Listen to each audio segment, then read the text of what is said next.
नमस्कार, मैं हूं आनंद और आप देख रहे हैं जॉइन फॉर एजुकेशन। आज मैं फिजिक्स के एक मोस्ट इम्पॉर्टेंट टॉपिक काइनेमेटिक्स पर चर्चा करने जा रहा हूं। ये जनरल फिजिक्स का एक मोस्ट इम्पॉर्टेंट टॉपिक है और काइनेमेटिक्स से रिलेटेड कुछ फार्मूला को डिराइव करूंगा, जैसे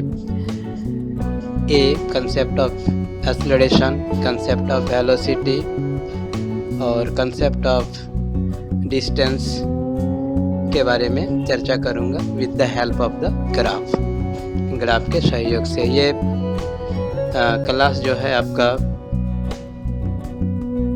स्टूडेंट, टीचर्स और कॉम्पिटिटिव एग्जामिनेशन का प्रिपरेशन करने वाले विद्यार्थियों के लिए भी उपयोगी होगा, और यदि नीट और जी का भी प्रिपरेशन कर रहे हैं तो उसके लिए ये बेसिक कंसेप्ट के जैसा वर्क करेगा। Let's start the class. ये कक्षा को शुरू करते हैं।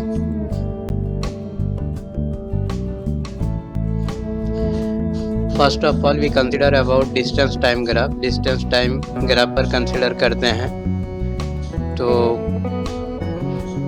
ये आपका एक्स एक्सिस है। एक्स एक्सिस टाइम को डिनोट कर रहा है। ये आपका वाई एक्सिस है। वाई एक्सिस डिस्टेंस को डिनोट कर रहा है। तो ये एक्स और वाई एक्सिस इस पॉइंट पर इंटरसेक्ट कर रहा है, जिसे हम लोग ओ से यहाँ डिनोट कर रहे हैं, या ओरिजिन, इसको हम लोग ओरिजिन बोलेंगे। वाई एक्सिस पर कोई पॉइंट ए है, यहाँ से कोई बॉडी मूव करती है और मूव करने के बाद पॉइंट बी में आती है।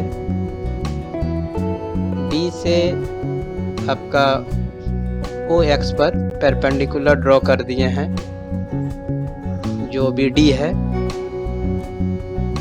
ए और बी डी को ज्वाइन कर रहे हैं, जो आपको इंटरसेक्ट कर रहा है सी पर, मतलब ए सी आपका परपेंडिकुलर है बी डी पर। ये आपका ओ वाई डिस्टेंस को डिनोट कर रहा है, ओ एक्स टाइम को डिनोट कर रहा है। यहाँ पर ए पर कोई बॉडी है, ये बॉडी मूव करती है अलोंग ए बी, और after time T body B पर पहुँच जाती है। After time T body B पर पहुँच गई।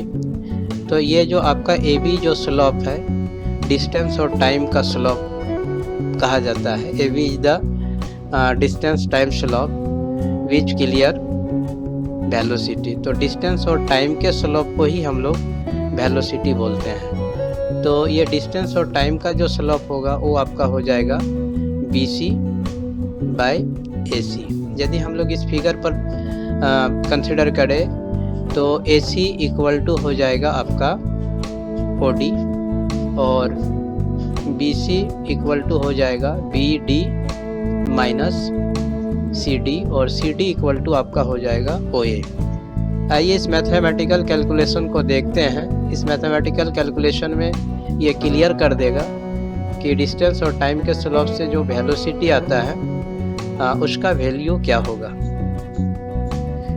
तो slope A B equal to B C by AC, and BC equal to, from figure it is clear that BC equal to BD minus CD by AC. So suppose BD equal to, यदि BD equal to हम लोग Y2 suppose कर लेते हैं और CD equal to Y1 suppose कर लेते हैं, तो Y2 minus Y1 equal to T, मतलब ये हो गया rate change of distance. y जो है आपका डिस्टेंस को डिनोट कर रहा है, और y2 minus y1 equal to rate change of distance per unit time. ये t जो है आपका टाइम को डिनोट कर रहा है, equal to velocity. Already we know that rate change of displacement और distance of a body with the change of per unit time is said to be the velocity, and it is generally denoted by v। तो उसे हम लोग generally v से denote करते हैं। ये आपका रेट चेंज ऑफ डिस्प्लेसमेंट हो गया।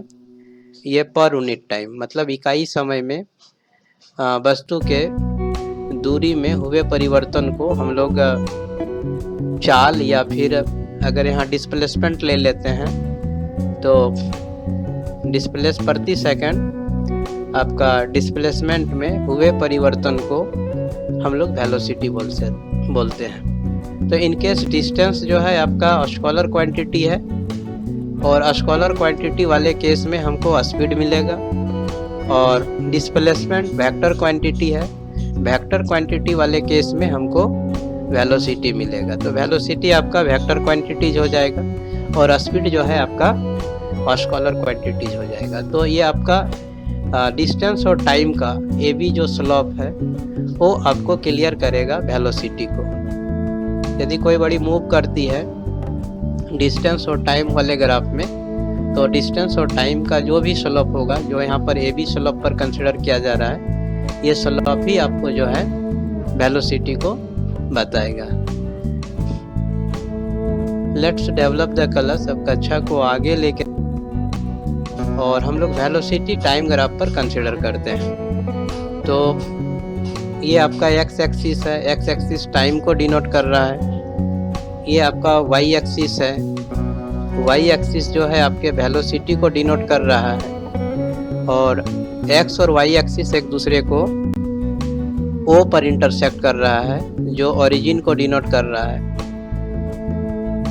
आपका ओ वाई पर कोई पॉइंट ए है, कोई बड़ी पॉइंट ए से मूव करती है और पॉइंट बी तक पहुंच जाती है यूनिफॉर्म, और बी से ओ एक्स पर हम लोग परपेंडिकुलर ड्रॉ कर देते हैं जो बी डी है, अर्थात B D perpendicular on O X. तो फिर ए सी हम लोग परपेंडिकुलर ड्रॉ कर देते हैं बी डी पर। अब ए पर कोई हम लोग बड़ी लेते हैं और उसको मूव करवा देते हैं और आफ्टर टाइम टी बड़ी बी पर पहुंच जाती है। ये कोई बड़ी है एट द पॉइंट ए, बड़ी मूव की और आफ्टर टाइम टी बड़ी बी पर पहुंच गई। तो ये आपका वेलोसिटी और टाइम का ग्राफ हो गया। वेलोसिटी और टाइम के ग्राफ में जो स्लोप मिलता है, जो आपका ए बी है, वो आपको क्लियर करता है एक्सेलरेशन को कि बड़ी किस तरह से एक्सेलरेटेड हो रही है। तो फिर यहाँ पर भी A B slope A B equal to हो जाएगा B C by A C. Let's see the mathematical calculation. Slope A B equal to B C by A C.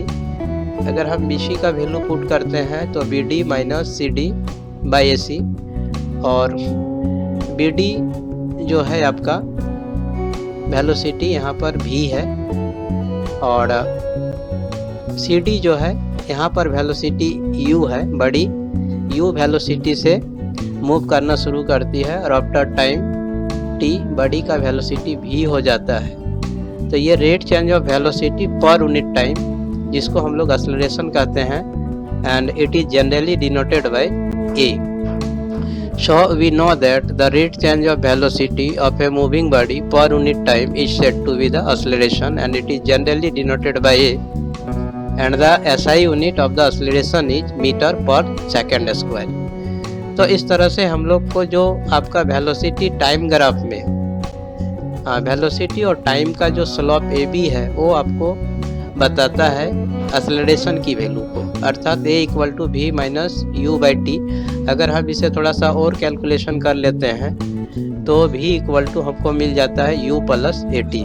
So this is the most important formula which is use during the numerical solution of the physics in kinematics. तो kinematics का ये एक most important formula है, आप ऐसे भी बोल सकते हैं ये फिजिक्स का एक मोस्ट इम्पॉर्टेंट फार्मूला है जो रिलेटेड है v मतलब final velocity, u it means that initial velocity, a acceleration और t is the time taken to attains the velocity v from u। तो मतलब ये टाइम टेकन है t जो वेलोसिटी u से वेलोसिटी v को ऑब्टेन करता है। So it is one of the most important formula. ये बहुत ही अति महत्वपूर्ण फार्मूला है और इसका उपयोग किया जाता है फिजिक्स के न्यूमेरिकल प्रॉब्लम को सॉल्व करने में।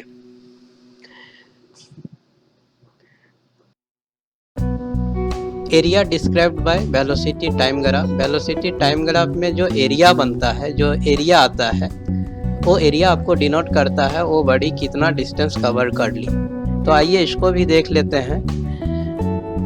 ये आपका एक्स एक्सिस है और ये टाइम को डिनोट कर रहा है। ये आपका वाई एक्सिस है और वेलोसिटी को डिनोट कर रहा है। एक्स और वाई एक्सिस एक दूसरे को ओ पर इंटरसेक्ट कर रहा है और ये आपका ओरिजिन को डिनोट कर रहा है। ओ वाई में कोई पॉइंट ए है, यहाँ पर कोई बॉडी है और after time the body B पर पहुंच जाती है। बी से यहाँ पर ओ एक्स पर एक परपेंडिकुलर हम लोग ड्रॉ करते हैं जो आपका बी डी है। अब बी डी पर ए से एक परपेंडिकुलर ड्रॉ करते हैं जो हमारा AC है। तो इस तरह से एरिया आपका हो जाएगा OABD। ये जो एरिया जो होगा वो एरिया आपको क्लियर करेगा कि बॉडी को A से B तक आने में कितना दूरी तय कर ली। So area described by the velocity time graph clear the distance covered by the moving body. तो ये मूविंग बॉडी जो है कितना डिस्टेंस कवर्ड की, अगर इस एरिया को हम लोग निकाल देते हैं तो ये एरिया ही इक्वल टू डिस्टेंस हो जाएगा। तो देख लेते हैं, अगर इस फिगर पर हम कंसिडर करें तो ये एक ट्रेपेजियम है, या फिर अलग अलग कंसिडर कर ले तो OACD एक रेक्टेंगल है और आपका BCA एक राइट एंगल ट्राइंगल है। अगर दोनों के अलग अलग एरिया फाइंड आउट करके ऐड कर देते हैं तो हमको टोटल ये आपका क्वाड्रिलेटरल का एरिया निकल जाता है, मतलब OABD का एरिया निकल जाता है। फिर डायरेक्ट ट्रेपेजियम लगाएंगे तो half sum of the parallel side into height. तो यहाँ पर पैरेलल साइड में हो जाएगा OA और फिर हो जाएगा आपका BD हो जाएगा और परपेंडिकुलर हो जाएगा OD। तो 1/2 OA plus BD into AC या OD इक्वल टू हो जाएगा एरिया ऑफ द ट्रेपेजियम और क्वाड्रिलेटरल OABD, जो आपका वैल्यू देगा कि बॉडी कितना डिस्टेंस कवर्ड कर ली। तो आइए इस ट्रेपेजियम को ही मानते हुए हम लोग इसको कैलकुलेट करते हैं।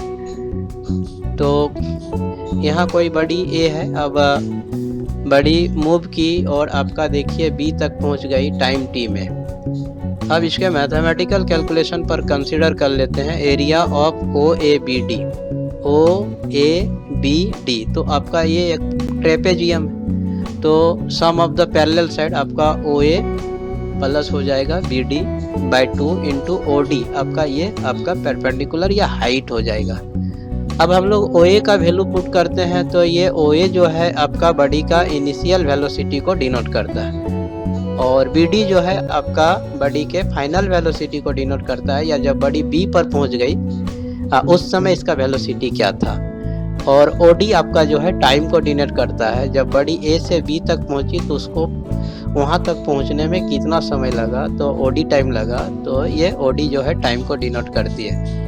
अगर हम इसके सिंबल को पुट करना शुरू कर दे एक एक करके तो OAU, BD आपका फाइनल वेलोसिटी V और OD आपका टाइम T और आपका ये /2 है तो यहाँ /2 लिख दिए। अब इसको कैलकुलेट करते हैं। ऑलरेडी हम लोग V का वैल्यू फाइंड आउट कर चुके हैं, तो V का वैल्यू यदि हम यहाँ पुट कर दें तो U प्लस 80 हो जाएगा और फिर यहाँ पर लिख दिया इंटू T/2। अगर इसको कैलकुलेट करें तो 2U प्लस 80/2 इंटू T। अगर इसको फिर से कैलकुलेट कर दे तो हमको S इक्वल टू मिल जाएगा U2 प्लस हाफ AT²। ये भी आपका काइनेमेटिक्स का या जनरल फिजिक्स का मोस्ट इम्पॉर्टेंट फार्मूला है। ये बेसिक कंसेप्ट के जैसा वर्क करता है और फिजिक्स के न्यूमेरिकल प्रॉब्लम को सॉल्व करने में ये हमको काफ़ी मदद करता है। अब आइए एक और वो भी देख लेते हैं। ये आपका एक्स एक्सिस है, ये आपका वाई एक्सिस है। एक्स एक्सिस टाइम को डिनोट कर रहा है, वाई एक्सिस वेलोसिटी को डिनोट कर रहा है। ये आपका एक्स एक्सिस और वाई एक्सिस इंटरसेक्ट कर रहा है ओ पर, ये ओरिजिन को डिनोट कर रहा है। ओ वाई में कोई पॉइंट ए है जहाँ पर एक बॉडी है और after time T body B पर पहुँच जाती है, तो बी से हम लोग ओ एक्स में परपेंडिकुलर ड्रॉ कर देते हैं जो BD है और फिर BD पर A से परपेंडिकुलर ड्रॉ कर देते हैं जो हमारा AC है। अब यहाँ पर जो बड़ी A जो है B पर पहुँच जाती है after time T along AB। तो यहाँ पर हो जाएगा, अब हम लोग एरिया ऑफ OABD अगर फाइंड आउट करें तो ये एरिया जो है आपको डिस्टेंस को बताएगा कि बड़ी जब A से B तक मूव की तो कितना डिस्टेंस कवर्ड की। वो आपका एरिया का जो भी वैल्यू आएगा इक्वल टू द डिस्टेंस हो जाएगा। तो यहाँ पर फिर वही रिकॉल किए OA plus BD by 2 into OD, trapezium ही लगाए और फिर वैल्यू पुट किए। अब हम लोग यहाँ पर T का वैल्यू पुट कर दिए तो हमको पता है कि A equal to V equal to U plus AT, तो T इक्वल टू हो जाएगा V minus U by A। तो यहाँ पर वही हम लोग वैल्यू पुट कर देते हैं, T equal to V minus U by A। तो ये स्टेप हो जाएगा S equal to U plus B और T का वैल्यू हो जाएगा V minus U by A और ऑलरेडी यहाँ पर 2 है तो 2 रखे। जब इसको हम लोग कैलकुलेट कर दे तो ये आपका A प्लस B और A माइनस B के फॉर्म में है, तो यहाँ पर हो जाएगा V square minus U square equal to 2AS। अगर इसको मल्टीप्लाई कर दे 2A और S को तो, और फिर थोड़ा सा कैलकुलेट कर दे तो V square equal to U square plus 2AS हो जाएगा। तो इस तरह से काइनेमेटिक्स का ये 3 most important formula, V square equal to U square plus 2AS, V equal to U plus AT और S equal to UT plus half AT square, इसको प्रूव करने का प्रयास किए। जो आपका वेलोसिटी टाइम ग्राफ से V square equal to U square plus 2AS हमको मिला और डिस्टेंस और टाइम के ग्राफ से हमको वेलोसिटी मिला और आपका वेलोसिटी और टाइम के ग्राफ से हमको डिस्टेंस भी मिला। तो in this way we try to find out 3 most important formula, S equal to half UT plus AT square, V square equal to U square plus 2AS and V equal to U plus AT। These are 3 most important formula which is used in the general physics और actually में kinematics में to solve the numerical problem। और ये तीनों formula जो है basic concept के जैसा वर्क करता है और ये कैलकुलेशन जो है फिजिक्स में इंटरेस्ट रखने वाले या 9, 10, 11, 12 में पढ़ने वाले और जिनका एक सब्जेक्ट फिजिक्स है उपयोगी होगा। कॉम्पिटिटिव एग्जामिनेशन का भी प्रिपरेशन करते हैं तो उनके लिए भी ये उपयोगी होगा। इसका और ज़्यादा डिटेल्स देखने के लिए आप हमारे YouTube के लाइव चैनल में, जो मैं प्रति रविवार को एवरी संडे में आता हूँ, वहाँ पर जुड़े। इसे और थोड़ा सा डिटेल्स कर दिया जाएगा। मेरा एक ब्लॉग भी है anandprajapati.blogspot.com, आप वहाँ पर भी जाएं, इसके बारे में आपको चर्चा मिल जाएगा। तो hope that this details will be useful to the all students who are studying 9 to 12 and preparing for NEET and JEE and together with audience who have interested in physics. So once again I thanks to all of you to stay with me till the last explanation of this topic. Thank you very much.